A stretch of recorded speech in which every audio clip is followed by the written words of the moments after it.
नमस्कार शिक्षार्थियों, मैं डॉक्टर किरण लता डंगवाल, शिक्षा शास्त्र विभाग, लखनऊ विश्वविद्यालय, लखनऊ से आज पाठ्यचर्या में व्याप्त भाषा के अंतर्गत बातचीत का विषय रहेगा बोलने के लिए सीखें और सीखने के लिए बोलें। मौखिक भाषा अधिग्रहण एक प्राकृतिक प्रक्रिया के रूप में होता है। बोलने की क्षमता उम्र के साथ बढ़ती जाती है, लेकिन विद्यालय की भाषा में अधिक प्रभावी तरीके से बोलते हुए विशेष ध्यान और अभ्यास की आवश्यकता होती है।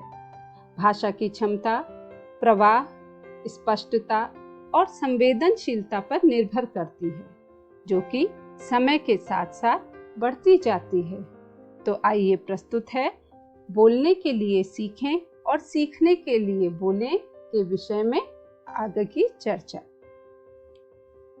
बोलने और सुनने के कौशल पर सीखने वालों की मांग का प्रभाव पड़ता है। सीखने का तात्पर्य अन्य लोगों की कथनों में निहित अर्थों को समझना होता है, जबकि बोलना अपने विचारों और भावनाओं को दूसरे तक पहुंचाने के लिए होता है। अंतःक्रिया के समय अर्थ को व्यक्त करके और समझ के द्वारा शब्द संचार के साधन के रूप में कार्य करते हैं। पारंपरिक कक्षाओं में अक्सर शिक्षक ही ज्यादा समय बोलते हैं। हालांकि सीखने के प्रति विद्यार्थियों के दृष्टिकोण सीखने से उनके लाभ के साथ तब उल्लेखनीय रूप से सुधार होता है जब वे स्वयं की बातचीत के द्वारा सीखने की प्रक्रिया में सक्रिय रूप से सम्मिलित होते हैं। अब बात करते हैं कि बोलने के क्या कार्य होते हैं। बोलने के कार्य को अंतःक्रियात्मक और हस्तांतरित कार्यों के रूप में प्रतिष्ठित किया जा सकता है। अंतःक्रियात्मक कार्य सामाजिक संबंधों को स्थापित करने और बनाए रखने के लिए प्रयोग किए जाते हैं, जबकि हस्तांतरित कार्य सूचनाओं के आदान प्रदान पर केंद्रित होते हैं। कक्षा में बातचीत को आमतौर पर कक्षाओं के बाहर की स्थितियों में स्थानांतरित किया जा सकता है, जहां शिक्षार्थी कक्षा में सीखी गई भाषा का उपयोग करने में सक्षम होते हैं। अंतःक्रियात्मक कौशल के उदाहरणों के रूप में हम कह सकते हैं कि जैसे बच्चा कक्षा के बाहर शुभकामनाएं देने के लिए, अलविदा कहने के लिए, प्रश्न बनाना, उत्तर देना, सलाह देना, कोई भी चीज का समाधान करना आदि चीजों का जब वर्णन करता है, तो वो ऐसी ही चीजों को जो उसने कक्षा में सीखी है, अपनी जानकारी को और अपने ज्ञान को और अपने भाषा को हस्तांतरित करता है। विषय कक्षाओं में बोली जाने वाली गतिविधियों गतिशील, संदर्भ आधारित और सार्थक बातचीत पर ध्यान केंद्रित करती है। हस्तांतरित कौशल विशिष्ट जानकारी को संप्रेषित करने के लिए भाषा का उपयोग करने पर ध्यान केंद्रित करता है। शिक्षार्थियों को समाचार, प्रसारण, व्याख्यान, विचार विमर्श को समझने का प्रयास करना चाहिए। इस तरह के पहलुओं पर केंद्रित विवरण और निर्देश बोलने वाले कार्य शिक्षार्थियों को विभिन्न प्रकार के संदेशों को धीरे धीरे संवाद और व्यक्त करने में सक्षम बनाते हैं। व्यवहारिक रूप से अधिकांश बोली जाने वाली बातचीत में परस्पर और लेन देन दोनों प्रकार का मिश्रण होता है। बोली जाने वाली भाषा में बोलने वालों के मध्य संबंधों की प्रकृति का प्रभाव पड़ता है और वक्ता भाषा का चयन कैसे करते हैं इस पर भी निर्भर करता है।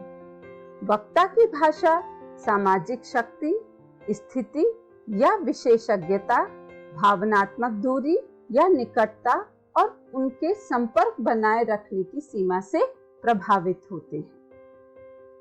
अब बात करते हैं कि बोलने के लिए जाने और जानने के लिए बोलें, ये प्रक्रिया कैसे होती है, कैसे हम बोलकर चीजों को जानते हैं और जानने वाली चीजों के द्वारा हम बोलना सीखते हैं। कक्षा में शिक्षक द्वारा प्रयोग किए जाने वाले मौखिक अभ्यास विभिन्न विषयों में जानकारी को बनाए रखने और समझने में सहायता करते हैं, जिससे छात्रों को अपने विचारों को स्पष्ट रूप से तैयार करने में सहायता मिलती है।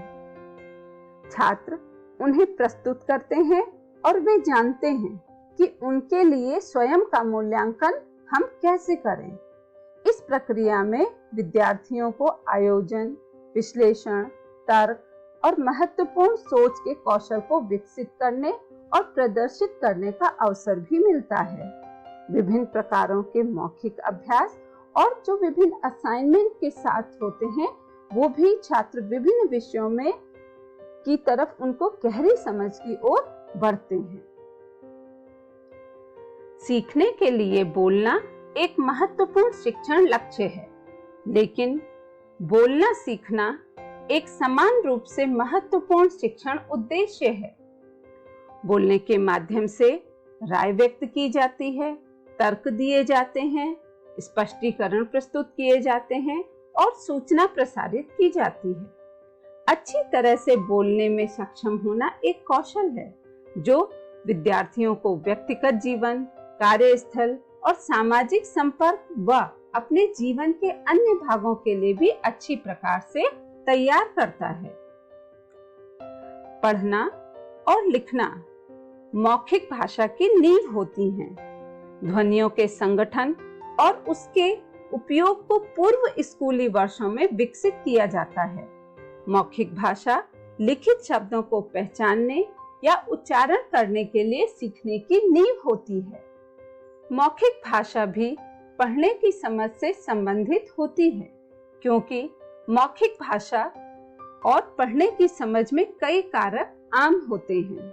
जिस तरह से आदेश में मौखिक भाषा और लिखित भाषा के वाक्य बनाने के लिए शब्दों को एक साथ रखा जाता है, सुने और पढ़े जाने वाले शब्दों के शब्दार्थ एक ही होते हैं। शब्द पेड़, पक्षी, चाहे पढ़ा हो या सुना हो, किसी भी व्यक्ति के लिए अलग अलग अर्थों के में समान होगा। पूर्व या पृष्ठभूमि का ज्ञान जो एक शिक्षार्थी कक्षा में लाता है, मौखिक भाषा को समझने और उपयोग करने में महत्वपूर्ण योगदान देता है। बोलना और लिखने में अंतर। बोली जाने वाली और लिखित की प्रकृति के मध्य अंतर उन विभिन्न उद्देश्यों पर आधारित होता है जिनके लिए बोली और लिखित भाषा का उपयोग किया जा रहा है। भाषण और लेखन में एक बड़ा अंतर यह है कि वक्ता आमतौर पर पूर्ण वाक्य नहीं बोलते, जबकि लेखन में वाक्यों के साथ वाक्यांशों को जोड़कर पूरा वाक्य लिखते हैं। अंतर इसलिए होता है क्योंकि वक्ता वास्तविक समय में बोल रहे होते हैं और श्रोताओं को विचार संप्रेषित करने पर ध्यान केंद्रित करते हैं। बोली जाने वाली भाषा की विशेषताएं। बोली जाने वाली भाषा छोटे वाक्यांशों और खंडों में विभाजित होता है। ये नियोजित और अनियोजित दोनों प्रकार के हो सकते हैं। लिखित भाषा की तुलना में अधिक सामान्य शब्द होते हैं और इसमें अंतःक्रियात्मकता होती है। बोली जाने वाली भाषा में औपचारिक और अनौपचारिक विविधता प्रदर्शित होती है। बोलने के लिए कैसे सीखें? पाठ्यचर्या में व्याप्त बोलने की योग्यता कैसे विकसित करें? पाठ्यक्रम में व्याप्त मौखिक भाषा का विकास बच्चों को बोलना सिखाने के लिए नहीं होता, बल्कि उनकी संप्रेषण करने की क्षमता में प्रभावी ढंग से सुधार के लिए किया जाता है। विद्यालय में भाषा का उपयोग अलग अलग संदर्भों में भिन्न भिन्न होता है। विद्यार्थी गणित में समस्या हल करने की भाषा, विज्ञान में जांच की भाषा और इतिहास में कथाओं की भाषा का उपयोग करते हैं। पाठ्यचर्या में व्याप्त बोलने के लक्ष्य। विद्यार्थी प्रभावी ढंग से बोली जाने वाली लिखित और दृश्य भाषा को विभिन्न प्रकार के दर्शकों और उद्देश्यों के लिए संवाद करने के लिए उपयोग करते हैं। और विद्यार्थी अलग अलग ग्रंथों को बनाने, आलोचना करने और उन पर चर्चा करने के लिए भाषा संरचना, भाषा सम्मेलनों का उपयोग करते हैं। विचारों और प्रश्नों को उत्पन्न करने के लिए, संवाद करने के लिए, समस्याओं को प्रस्तुत करने के लिए, विभिन्न स्रोतों से आंकड़ों को एकत्र कर मूल्यांकन और संश्लेषित करने के लिए भी विद्यार्थी उनका प्रयोग करते हैं। विद्यार्थी संस्कृतियों और भौगोलिक क्षेत्रों में भाषा की विविधता के लिए और उसमें समझ और सम्मान को विकसित करने के लिए भी भाषा का प्रयोग करते हैं। यही बोलने के उनके लक्ष्य होते हैं। बोलना विकसित करने के लिए हम विभिन्न प्रकार की गतिविधियों का प्रयोग कर सकते हैं। चलिए उसके उदाहरण हम एक एक करके देखते हैं कि किस प्रकार से हम बोलना विकसित कर सकते हैं। सर्वप्रथम बोलना विकसित करने के लिए पाठ का चयन करना, ये एक महत्वपूर्ण बिंदु होता है कि पाठ का चयन कैसे किया जाए। विद्यार्थियों में बोलना विकसित करने के लिए शिक्षक विभिन्न प्रकार की विषय वस्तु का चयन करता है, जैसे चित्र हैं, पुस्तकें, कविता, गैर काल्पनिक ग्रंथ, पत्रिका, विज्ञापन, ग्राफिक, उपन्यास, इस तरह के विभिन्न वस्तुओं का, चीजों का शिक्षक प्रयोग करता है। पाठ के चयन के लिए मानदंड होना चाहिए कि पाठ किसी चर्चा या वार्तालाप को प्रोत्साहित करने के लिए पर्याप्त समृद्ध हो। पाठ को पर्याप्त रूप से चुनौतीपूर्ण बनाने की आवश्यकता होती है, जिससे विद्यार्थी प्रस्तुत अवधारणाओं के साथ बातचीत कर सके। इसे विभिन्न प्रकार की व्याख्याओं और विचारों की अनुमति देनी चाहिए। विस्तृत विवरण और रुचिकर खंडों वाली किताबें इसके अच्छे विकल्प हो सकते हैं।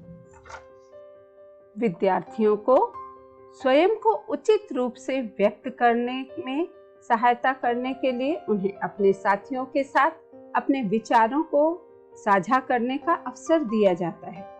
शिक्षक के रूप में हमारा उद्देश्य विद्यार्थियों को सहज रूप से बोलना सिखाना है। कक्षा में इसलिए उन्हें अकादमिक कार्य दिया जाता है, जिसमें विचारों को सूचीबद्ध करना, उनका दृष्टिकोण लेना, कुछ वर्णन करना आदि सम्मिलित होता है। ऐसे कार्य जो उन्हें विचारों को साझा करने पर ध्यान केंद्रित करते हैं, उन्हें सूचना अंतराल कार्य कहा जाता है और उनका उद्देश्य प्रवाह और आत्मविश्वास विकसित करना होता है।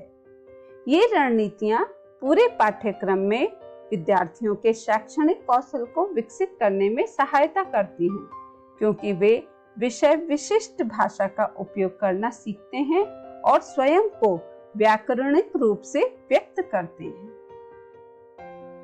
आगे हम चर्चा करेंगे कि बोलना विकसित करने के लिए और कौन सी गतिविधियां हो सकती हैं। तो प्रस्तुत है सबसे पहले इसमें कि चर्चा।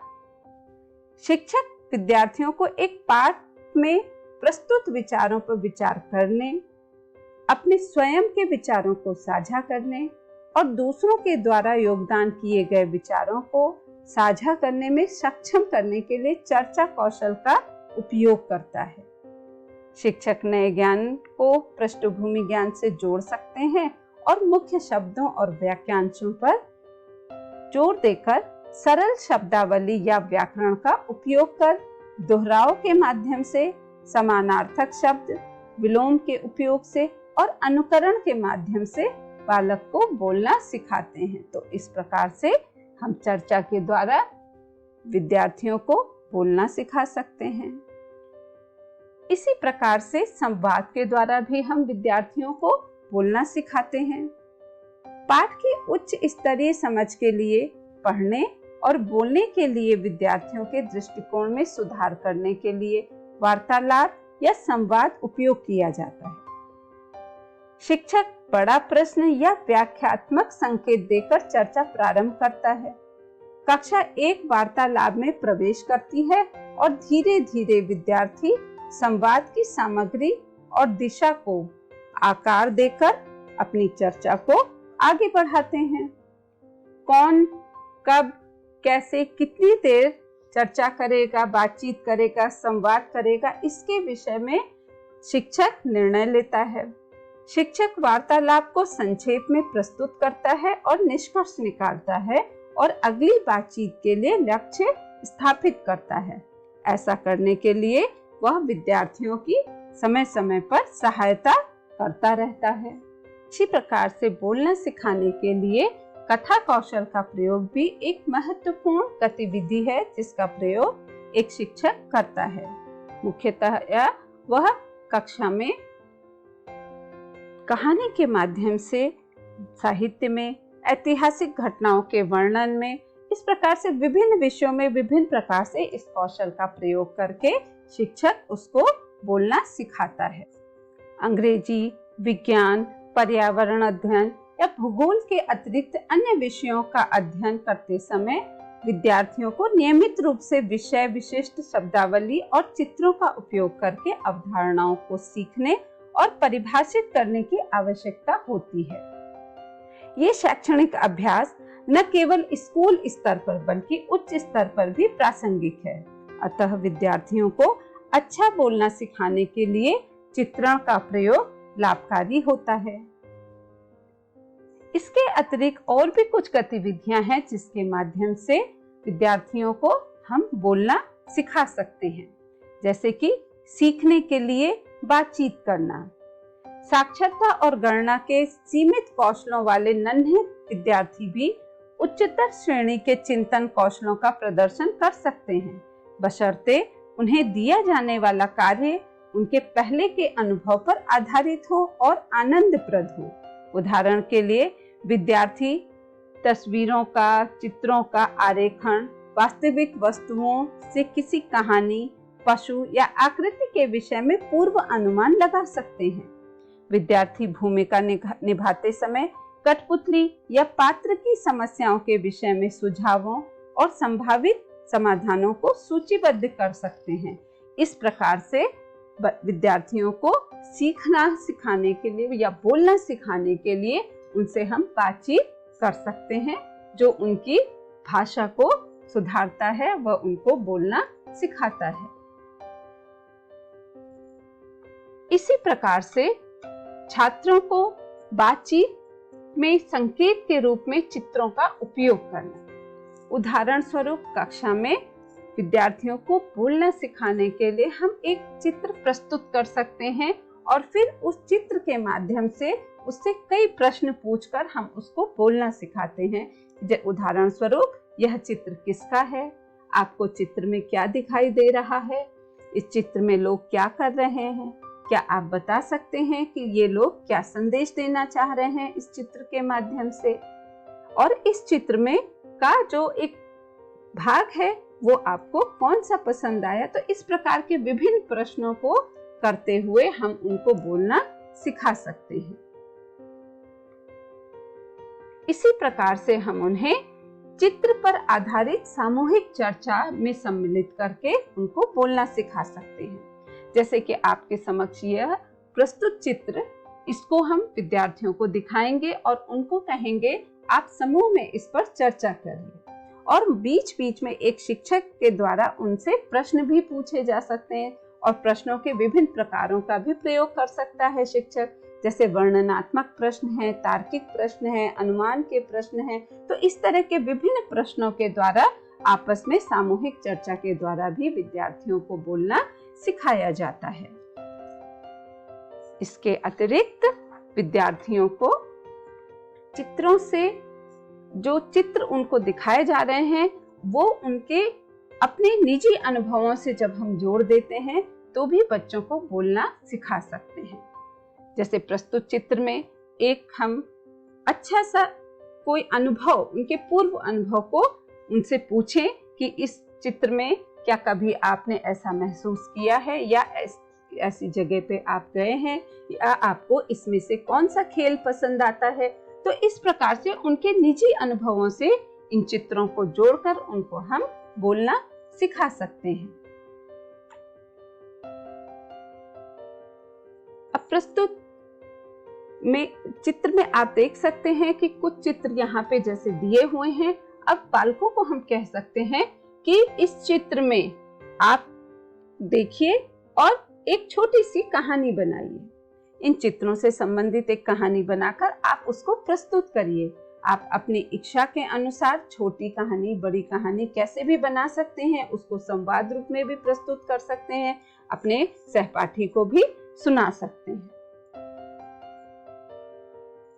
चूंकि भाषा सीखने के सभी क्षेत्रों में व्याप्त है, इसलिए शिक्षकों के लिए पाठ्यक्रम के सभी क्षेत्रों में पढ़ना, लिखना और बोलना जैसे भाषा कौशल को प्रोत्साहित करता है।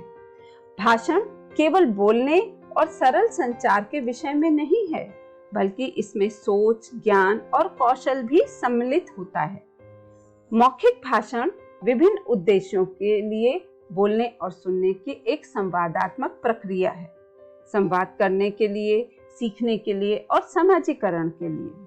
आपसे अपेक्षा है कि आपको इस वीडियो के माध्यम से बोलने के लिए सीखना और सीखने के लिए बोलना के लिए जो हमने आपको विभिन्न गतिविधियां बताई, वो आप अवश्य सीखे होंगे। धन्यवाद। डॉक्टर किरण लता टंगवाल।